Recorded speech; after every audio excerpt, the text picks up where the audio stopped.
I am glad to be here today to talk to you all about the important work that you are doing and also to lay the groundwork for future projects during the coming year. And I appreciate my colleague on the cabinet, Dr. Wolf, for not stealing the thunder on some of what I'll talk about with respect to the PDMP. I will say, to his point and to Attorney General Kaufman's point, I do think this cross-cabinet and cross-agency collaboration, just in my conversations with colleagues across the country, is very unique.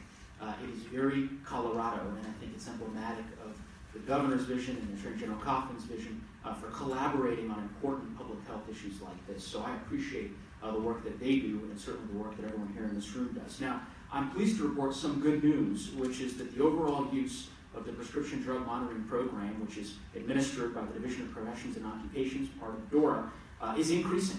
I'd like to take the credit, but the truth is the credit goes to folks in this room and a lot of people on the DORA team who are here as I look up in the audience, Chris Gaskins, Mark O'Neill, Corey Everett, so many others who have put in a lot of time and a lot of effort to get us to where we are. The percentage is rising among both prescribers and pharmacists in large part because of ongoing education from multiple sources informing healthcare professionals about the importance of drug abuse and misuse in our current culture. In practice, these efforts can be seen in recent data, which we monitor thoroughly and daily, that shows a decrease in doctor shopping as prescribers check the PDMP more liberally before advising the use of controlled substances or opioids for patients. DPO, as I mentioned, the Division of Professions and Occupations, is continuing to make adjustments to strengthen policy around this issue. Just last month, in September, push notices were adjusted to glean more insight into these potential doctor shoppers and put prescribers and dispensers on notice when a patient obtains dangerous quantities of powerful prescription drugs. Other tangible steps have also been taken in the last year to ensure an increased use of the PDMP. The biggest step, and this is pretty exciting, was the participation of King Soopers and City Markets pharmacies in a rapid access integration project, which was earlier this year, back in February, March. This was the state's first attempt to connect the PDMP on such a large scale, and important details were gleaned from that integration generally, just by virtue of that successful project. The rapid access implementation, as I mentioned, went into effect in February at each of Kroger's 143 Colorado pharmacies across the state. And as you can imagine, that quickly doubled the usage of the PDMP by pharmacists throughout Colorado. The integration allowed pharmacists for the first time to view a patient's PDMP profile from their daily computer workflow. This is what we call sort of single sign-on access, which Rob has been a very big champion of, has markedly decreases and has decreased the amount of time a pharmacy needs to use the PDMP. The overriding goal moving forward is to further improve IT infrastructure to remove technical barriers by integrating PDMP data with the systems and workflow practitioners use so that this data is immediately available from the prescriber's EHR as patient-controlled substance prescriptions are being considered.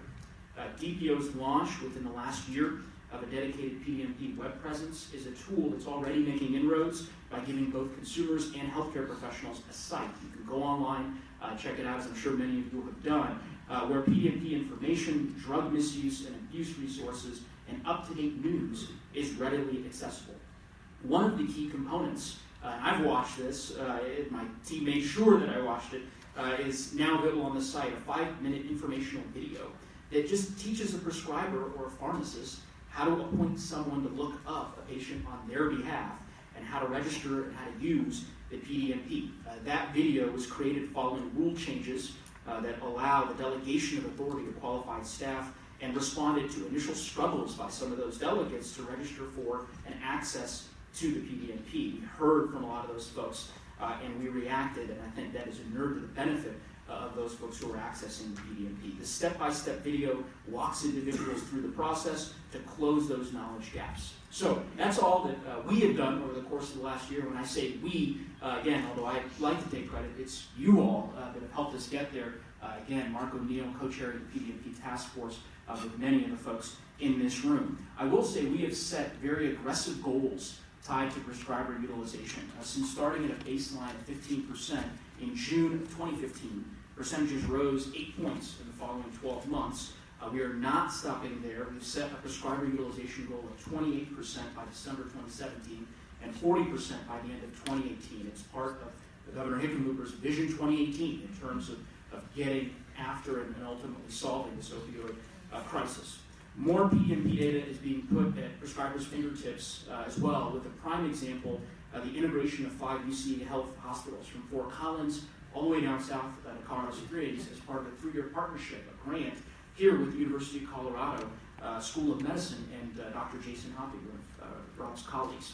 As research continues to take shape, better determinations will be made relating to the efficacy of integrating the PDMP into electronic health records, its impact on the prescriptive habits of doctors, and effectiveness within hospital settings. As I mentioned, we are working very closely with the PDMP task force to try to find inroads to more widely integrate PDMP with health information exchanges. And I think that, for us at DORA at least, is sort of the big issue that we will try to tackle over this coming year. And we look forward to your help in trying to research alternative modes of integration through an electronic health record. Additionally, DPO's participation in the provider education work group is helping promote thought towards the promulgation of policy.